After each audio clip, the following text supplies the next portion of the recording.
নমস্কার বন্ধুরা, আশা করি আপনারা সকলে ভালোই আছেন।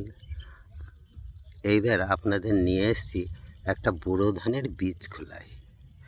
এইবার দেখছেন আপনারা বীজ খোলা, আপনারা কি বুঝছেন যে বীজ খোলাটা ঠিক ফেলা হয়েছে? না, এটা একটু ঘন হয়ে গেছে।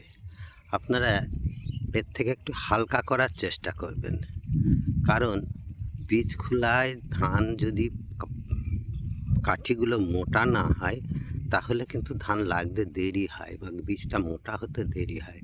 বীজ খোলার থেকেই ধান পাশ কাঠি ছাড়ার মতো ভাব এসে যাবে, তবে বীজ খোলা পাতো ফেলাটা ঠিক বলে মনে হবে। আর একটা জিনিস, বীজ খোলা যত সমান করবেন তত ভালো, সব জায়গায় জল থাকবে, সব জায়গায় সমানভাবে বীজটা উঠবে। আর একটা খেয়াল করবেন, যত ঠান্ডা পড়বে তত কিন্তু আপনারা গোড়ায় জল রাখার চেষ্টা করবেন।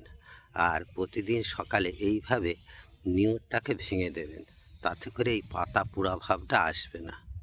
নমস্কার বন্ধুরা, আশা করি বোঝাতে পারলাম।